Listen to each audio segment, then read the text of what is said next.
एक राजा अपने ही भांजे से बोलता है कि अन्नपूर्णा, आज तुम खाना बनाओगी।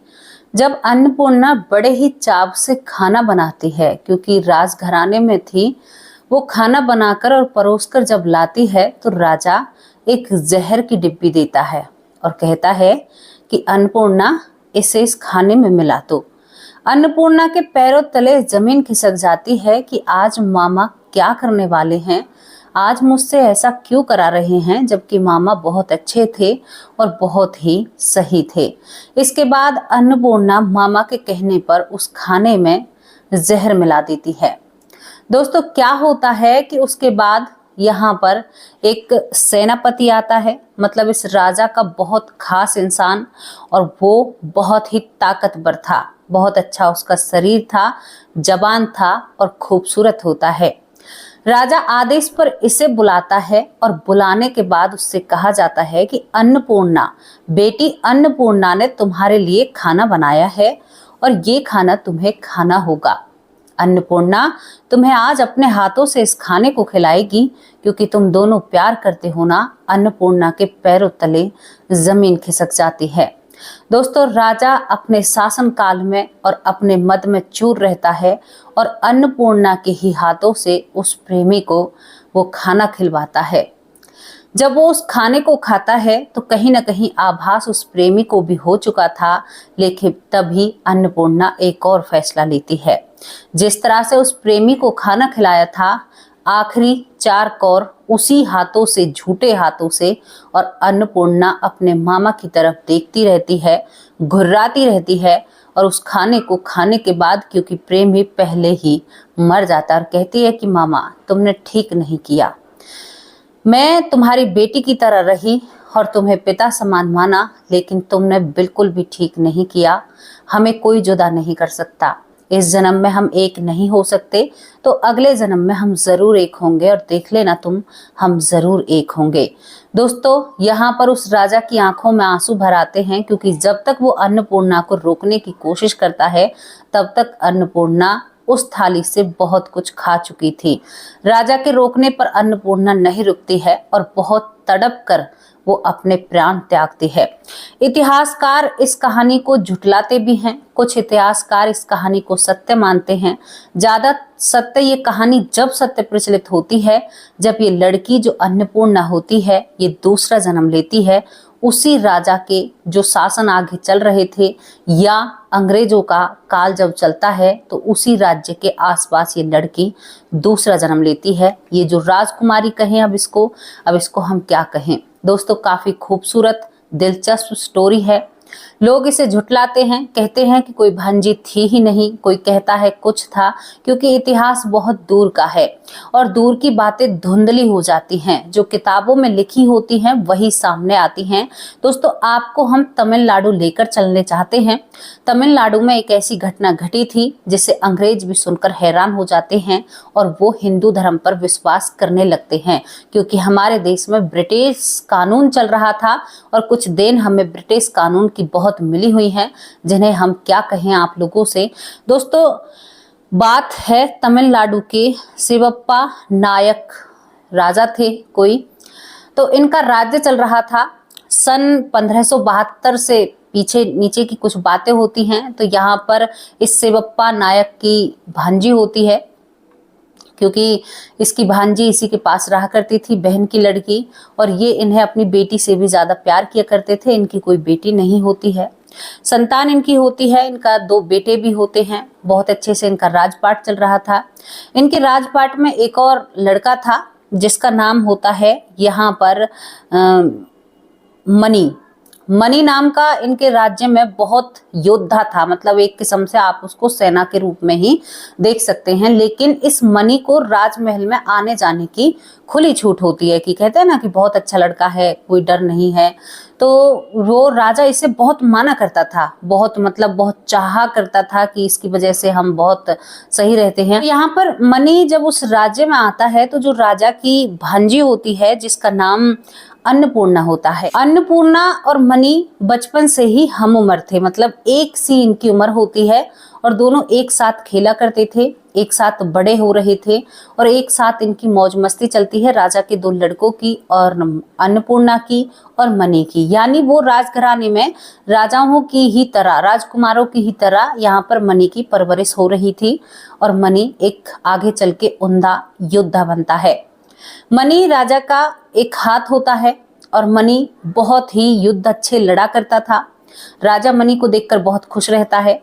अन्नपूर्णा को भी था कि मामा नहीं ऐसा कुछ करेंगे, लेकिन इसके बाद अन्नपूर्णा और मणि की नजदीकियां बढ़ने लगती हैं। ये दोनों एक मंदिर के पास जाकर मिला करते थे, राजमहल में मिलते भी नहीं हैं।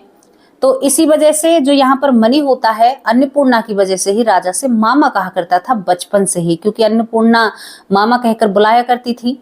दोस्तों यही सब कुछ चल रहा था, दोनों में एक अटूट प्रेम था। जब वे मंदिर के पास जाकर मिला करते थे तो वो अपने घोड़े से जाया करता था, वो भी अपने घोड़े से जाती थी राजमहल से। दोनों अलग अलग दिशाओं में जाकर मतलब इनका छुप छुप के से मिलना चल रहा था।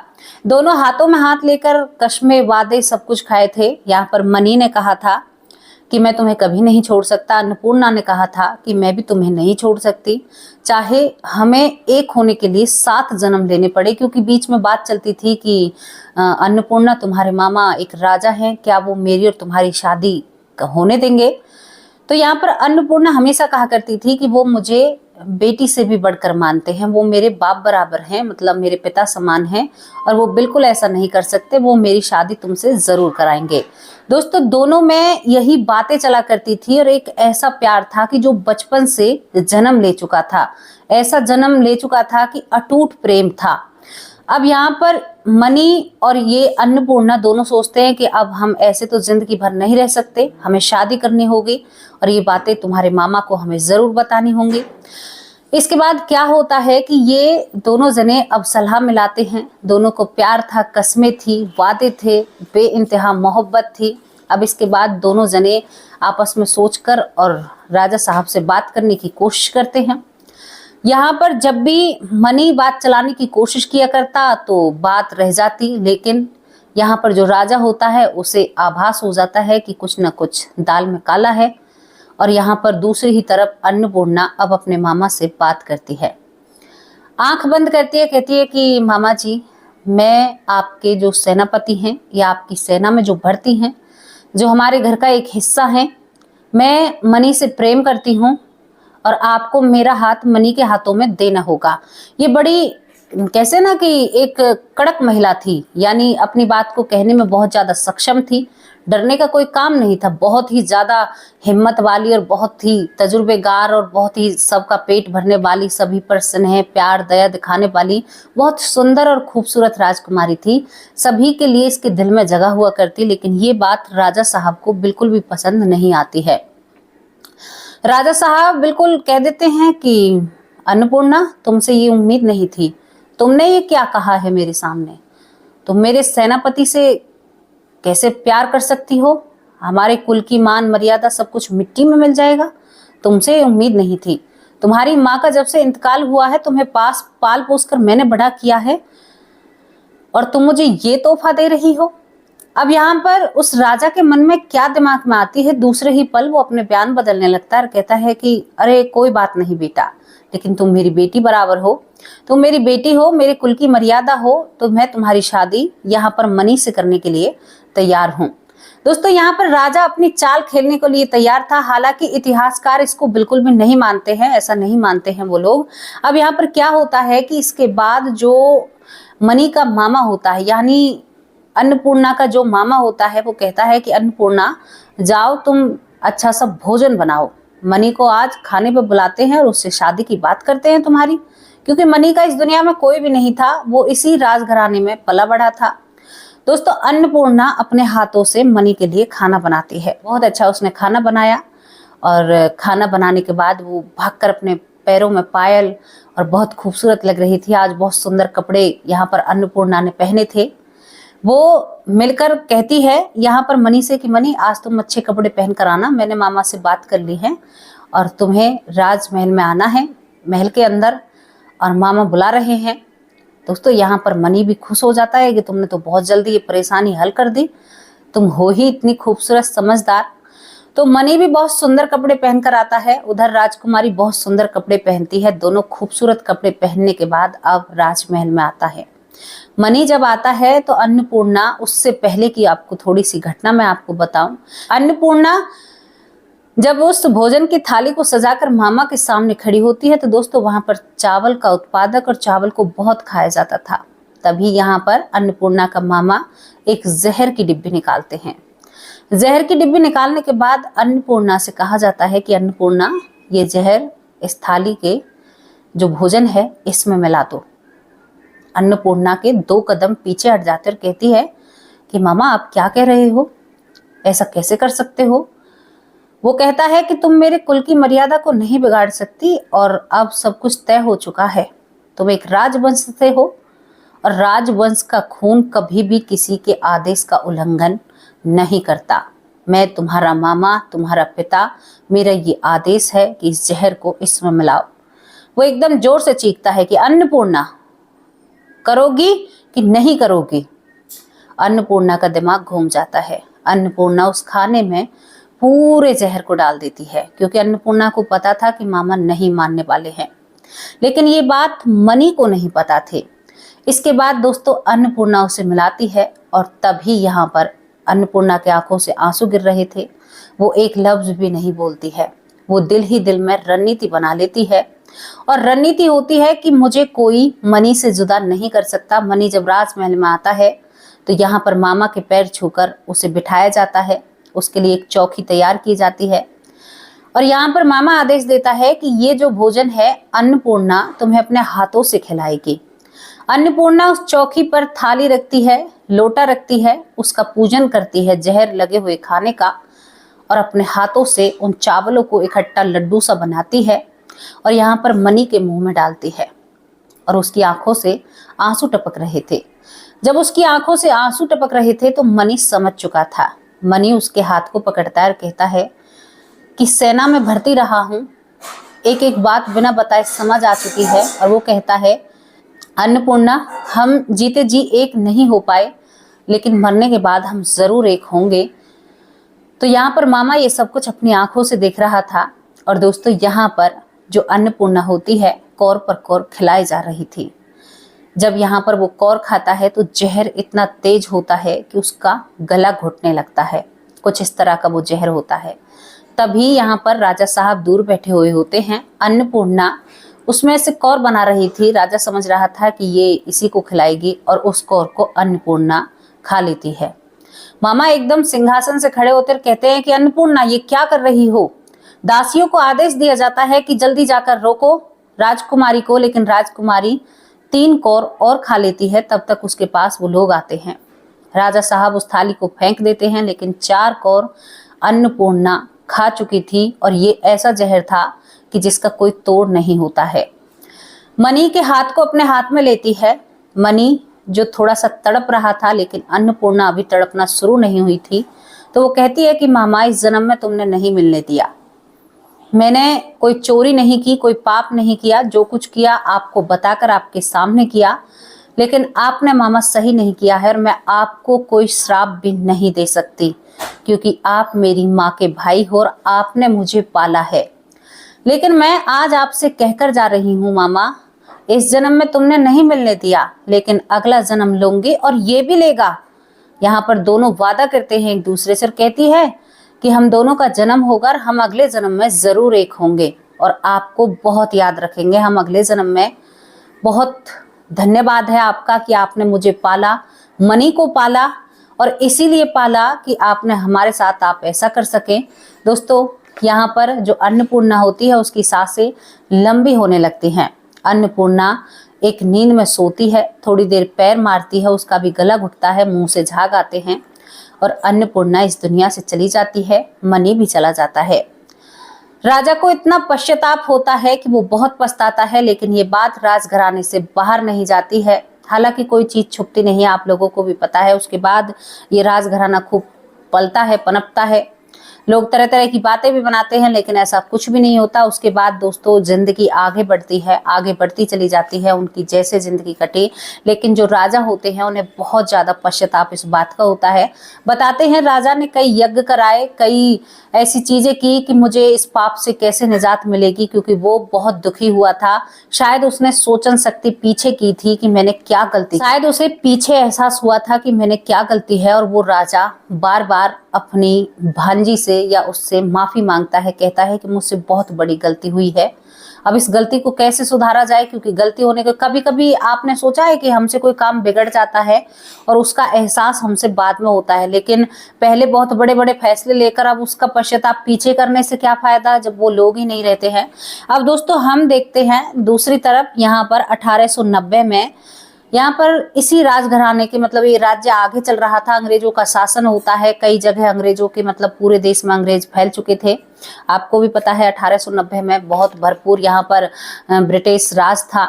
इसके बाद इसी गांव में एक लड़की जन्म लेती है। पासी का गांव होता है, इस राजघराने के पासी का गांव होता है, इसमें एक लड़की जन्म लेती है और लड़की का नाम अक्का होता है। अब की बार बहुत अजीब नाम है ना, अक्का। अक्का इसका नाम होता है और ये लड़की बहुत खूबसूरत होती है, इतनी ही खूबसूरत होती है जितनी राजकुमारी के रूप में थी। दोस्तों अक्का जब पैदा होती है तो उसके गले पर नीला निशान था, कि मतलब यहाँ से और यहाँ तक बिल्कुल नीला, कहते हैं ना कि जैसे भोले बाबा ने जहर पिया था, उसी तरह से ये नीला निशान होता है। दूसरी तरफ 2 गांव छोड़कर इस जो कि मनी था, मनी का जन्म होता है और मनी का नाम माधव रखा जाता है। यहाँ पर अक्का जब बड़ी हो रही थी तो सभी लोग हैरान होते हैं कि अक्का के गले पर ये क्या है, और एक ऐसे घर में पैदा हुई थी, यानी गांव के एक मुखिया के घर में पैदा हुई थी, एक अच्छे परिवार में अब भी ये पैदा होती है इतने सालों बाद।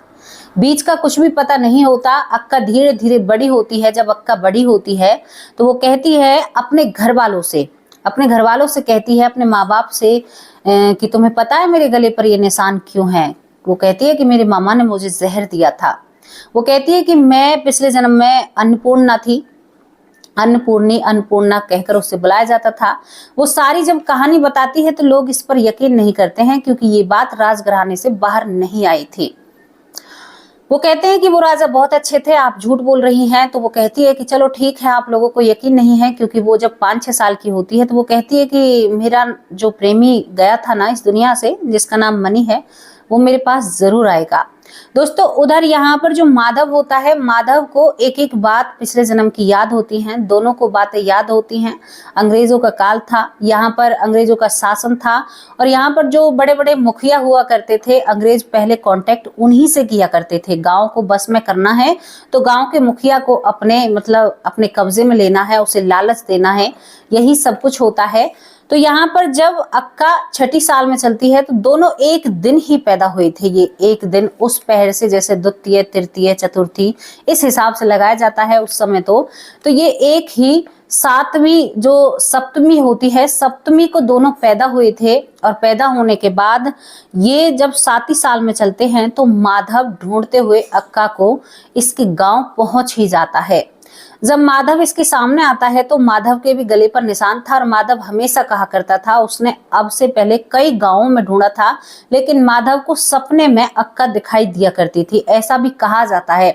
एक किताब में ये पूरी कहानी है। और दोस्तों माधव को जब ये सब कुछ एहसास होता है तो माधव अक्का को ढूंढ लेता है, और जब ये 7 साल की उम्र में एक दूसरे से मिलते हैं तो एक दूसरे के गले लगते हैं। पूरा गांव खड़ा होकर देखता है, माधव के परिवार वाले भी आते हैं। माधव भी एक बड़े घर में पैदा हुआ था, यानी एक मुखिया के घर में पैदा होता है माधव और अक्का जब मिलते हैं तो बहुत रोते हैं। अक्का कहती है कि इन्हीं हाथों से तुम्हें जहर दिया था, अब तुम्हारा नाम क्या है। वो तो इसे मनी ही कहकर बुला रही थी, तो वो कहता है कि मेरा नाम माधव है, मुझे पता है, लेकिन तुमने खुद ने भी तो लिया था, मैं अपनी आंखों से देख रहा था। वो कहती है कि उस मामा के अलग करने से हम अलग नहीं हुए हैं, दोनों आज हम एक हो गए हैं। दोनों बहुत रोते हैं, बैठ जाते हैं। वो गांव वालों को देखते ही नहीं है, इतना प्रेम से उनका मिलन होता है। दोनों एक दूसरे को मानो बरसों से याद कर रहे थे, या बरसों से दोनों एक दूसरे का इंतजार कर रहे थे। बताते हैं, अक्का कहती है कि एक ना एक दिन मेरा जो मनी है वो मुझे जरूर ढूंढता हुआ आएगा माँ, आप यकीन करो या ना करो। दोस्तों ये बात सत्य हो जाती है, और उसका जो मनी था वो माधव बनकर उसके पास आता है। इसके बाद अब दो गांव के मुखिया फैसला लेते हैं कि भाई ये पिछले जन्म में नहीं मिल पाए, क्योंकि बहुत सारी ये जानकारी देते हैं। तो इस जन्म में 8 साल की उम्र में ही इन दोनों की शादी करा दी जाती है, दोनों मुखियाओं के तहत, क्योंकि कोई भी ऐसा इनके बीच में रोड़ा नहीं आता है।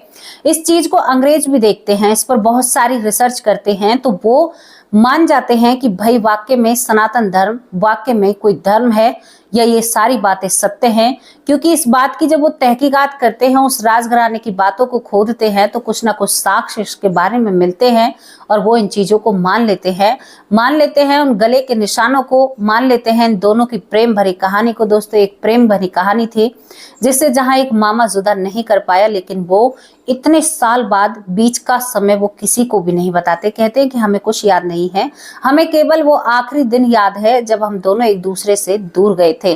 दोस्तों, सप्तमी को ही इनकी मृत्यु होती है और सप्तमी को ही 1890 में इनका जन्म होता है। तो आपको ये स्टोरी क्या सिखलाती है कि हमारे कर्म हमें कभी भी पीछे नहीं छोड़ सकते, और हम जो जिसका एक साथ रहना लिखा हुआ है ना, उसे कोई जुदा नहीं कर सकता, वो एक साथ ही रहकर रहते हैं। कर्मों के ही प्रभाव से अब रिश्ते बनते हैं। कोई रिश्ता हमें बहुत दुख देता है, जिस बच्चे को पाल पोस कर बड़ा करते हैं और वो बच्चा शराब पीने लग जाए, गलत आदतों में पड़ जाए, तो ये हमारे कर्म ही हमारे सामने बनकर आते हैं। कहीं ना कहीं हमारे तार जुड़े हुए होते हैं। यहाँ पर जो अक्का थी, वो बुढ़ापे तक वो दोनों एक साथ रहते हैं। दोस्तों, एक साथ रहते हैं, इनकी प्यार की लोग मिसालें देते हैं आसपास, कहते हैं कि भाई प्रेम हो तो अक्का और माधव जैसा होना चाहिए, जो 2 जन्मों तक चलता है। लोग इनकी शादी से बहुत खुश रहते हैं। यहाँ पर दूसरे जन्म में भी माधव बहुत तगड़ा और हष्ट पुष्ट बनता है। इनकी 4 संतानें होती हैं, बहुत अच्छा इनका परिवार चलता है।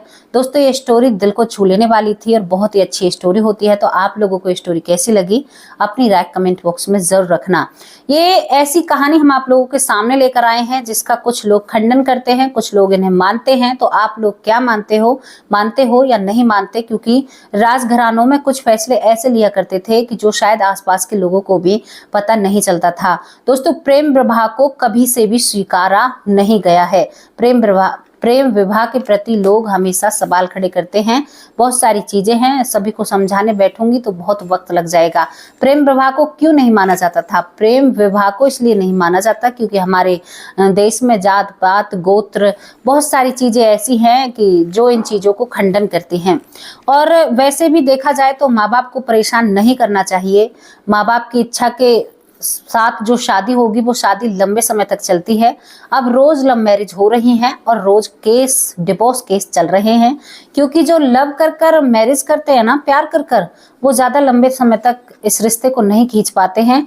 क्यों कहना चाहती हूँ आपसे, क्यों कह रही हूँ इन बातों को? क्योंकि हम देखते हैं बहुत सारी ऐसी चीजें हैं जहां पर 1 साल नहीं होता, 6 महीने नहीं होता। अभी एक खबर है भैया, राजस्थान में भी किसी ने अपने पति को फ्रिज में पैक कर रखा था। तो अभी ये खबर वायरल होगी तो आप लोगों के पास जरूर पहुंचेगी। जिन चीजों के बारे में मैं आपको बताती हूँ बिल्कुल सत्यता पर रखी हुई होती है। दोस्तों, कितना आप लोगों को पसंद आती है अपनी राय कमेंट बॉक्स में रखा कीजिए और एक लाइक और शेयर जरूर कीजिएगा। अब आप लोगों से विदा लेते हैं, शाम को हाजिर होंगे आप लोगों के नाम के साथ। तब तक के लिए नमस्कार, जय हिंद, जय भारत।